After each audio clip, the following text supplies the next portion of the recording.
Hi everyone, this is the second video I will be sharing for Contemporary Arts Practices, where I'm going to go over Ramsey Burt's book.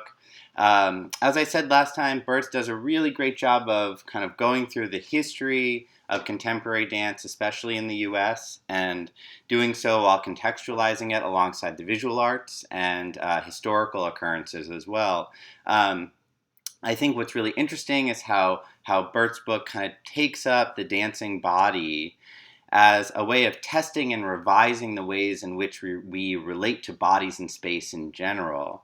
At times, the ways that bodies the live body is presented in dance really aligns with certain other strains of activity going on in the visual arts and in sorts of political activism and social activism, and at times it really diverges. But as you'll see as you read through Burt's book, in each case of the choreographer, he kind of attempts to explore what sort of potential there is inside of the propositions they make about how the body can be mobilized in space. As you see, Burt really starts out with a very kind of familiar author, this author Sally Baines. Baines maybe writes the definitive books about the Judson Dance Theater, which started here in New York City at the Judson Memorial Church in the early 60s as a sort of hub for experimentation. Baines does this interesting reading of the Judson Dance Theater where she essentially claims that the Judson Dance Theater is the foundation of postmodern dance, and she's been widely critiqued for this, and she's defended it, and she's kind of altered it in various cases.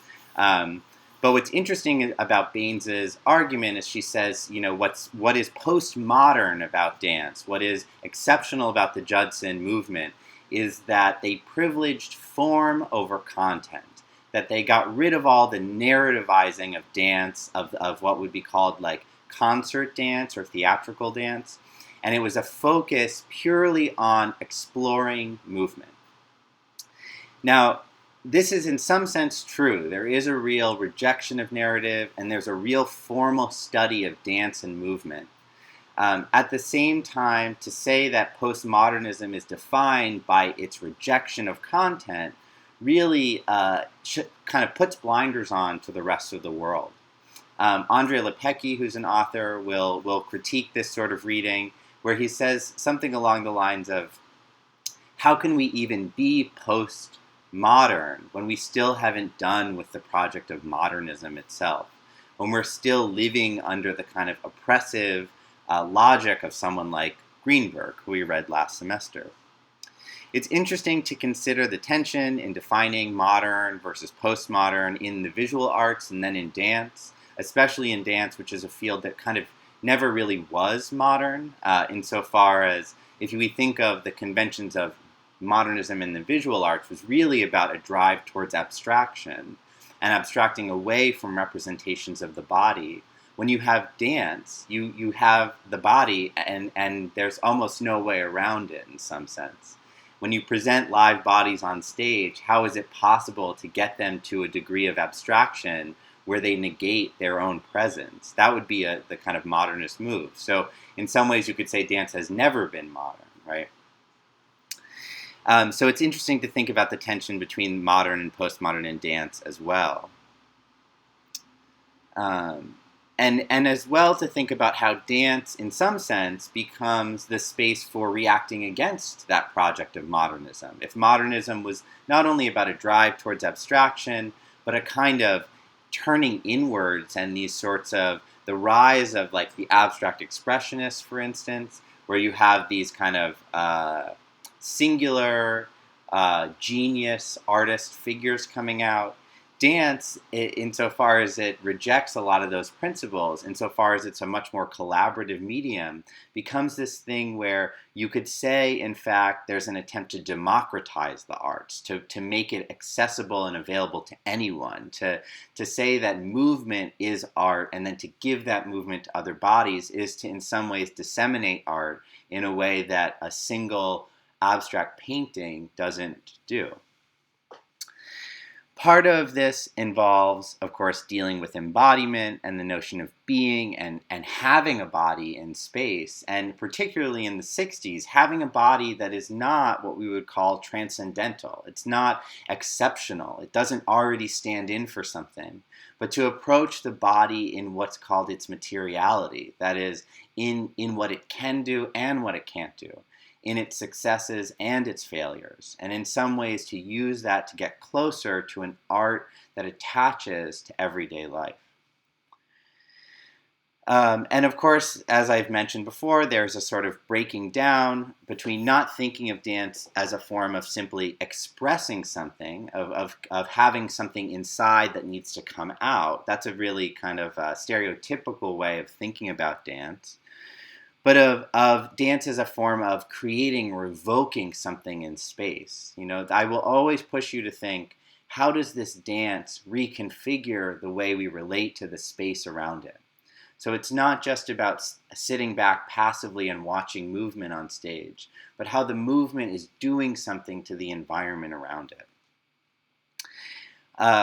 In a large way, we'll be confronted a lot this semester with questions of how do we deal with non-narrative work? Because it's much easier, of course, in some ways, to look at a dance that tells a story and to follow that story and say that this dance is about that story, right? Whereas we'll be looking at a lot of movement that is abstracted from a story, that has departed from any familiar narrative.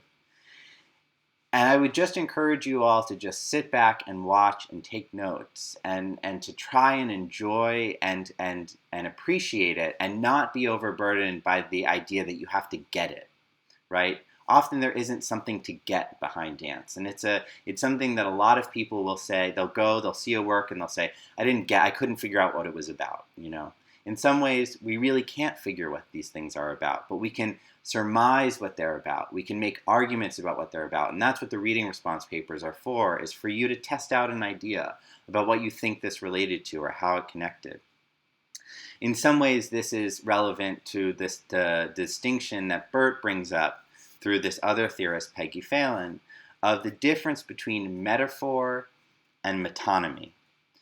And he uses this idea that metaphor and metonymy are really what connect dance to a sort of vibrant value and political and social meaning. That metaphor is a way of likening things. So it's a way of taking two things and making them the same. Whereas metonymy is about taking two things and putting them in line, making them connect, so that the boundary between them becomes much more indistinguishable. And he gives the example that Phelan also gives of a tea kettle that is boiling, in which you're boiling water. And when you say the kettle's boiling, of course the kettle itself is not boiling. The water inside of the kettle is boiling. But the kettle's boiling is another way of thinking of the water and the kettle as somehow continuous, as somehow attached, even though they're not the same. Another way of saying that would be to say, if I said, the kettle boils like the water, which makes no sense, but that like would make them seem to be like the same thing, one on top of the other. Instead, the kettle's boiling makes that division between the two elements quite indistinguishable. He'll later give the example of something like, I think he says something like a message coming from the White House. Now, of course, we know that the actual White House isn't speaking. The House isn't actually talking, right? That usually means there's a message from the office of the president.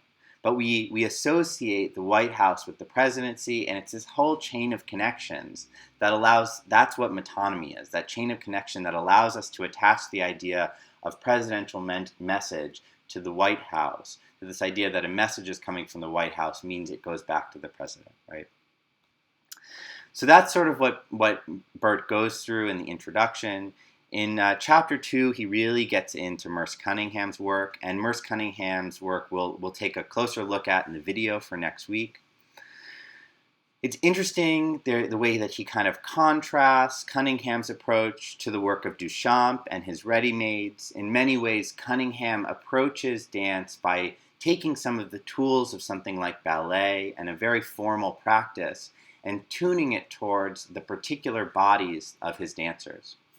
So I believe that Burt goes through this whole example of the frustration of rehearsing with Cunningham because he wouldn't tell you exactly how to do what he wanted you to do. But instead he would give movement to a dancer and see how that movement fits on a dancer's body.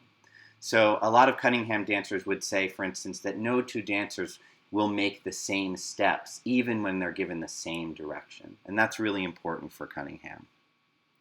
In many ways, Cunningham's emphasis on chance operations comes into play here. This relates back to his work with John Cage, where I showed you a video last semester where Cage would often make music, Cunningham would dance, and the two processes would be put in relation in performance, but they wouldn't be made for each other. So Cunningham wasn't choreographing to the music, but in fact there were times, such in his Variation series, where there were sensors on the floor so that as the dancers moved, those sensors would pick up feedback, which would inform the output of the audio that was already being pre-recorded and remixed by Cage.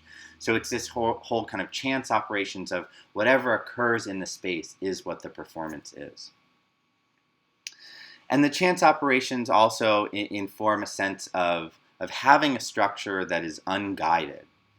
And focusing on the particularity of individual bodies. In chance operations, in the kind of rolling of a dice to see what the order of different elements would be, you give up control of saying this is the final structure of the work, and you instead say the work is about something in the responsiveness of the dancers to the structures that they're given and the attunement to the ways in which things change based on the way different elements are arranged in a composition. It's important to note that Cunningham is really a precursor to the Judson dance theater's movement. Cunningham is a teacher for a lot of these performers, but he comes a bit before that moment. In many ways, his innovation is one of innovating dance away from its narrative and expressive content. Cunningham's work is highly abstract. It's very formal.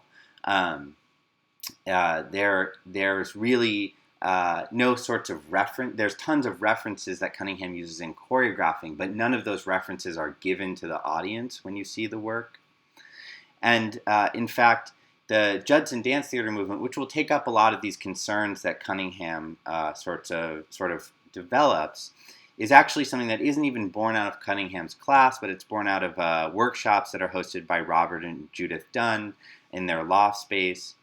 And there, as Burt describes it, there's a sort of move in the Judson Dance Theater towards the real actions from real people, of trying to draw on movement from everyday life, which Cunningham's practice doesn't do at all. Cunningham's practice, as you'll see, is quite formal, and you'll see it in relationship to abstract art of a type. And we're looking at a performance in the 80s, which is interesting, but it's important to note that perhaps Cunningham and Cage were surrounded by people like Robert Rauschenberg and Jasper Johns and those sorts of artists. So that's my little gloss on Cunningham. I'll be interested to see how you think through his work. And we'll pick up next time with talking about the kind of continuation of Burt's book, where he really goes through questions of the Judson Dance Theater and Trisha Brown and Yvonne Rainer, who are the choreographers who we'll be looking at next.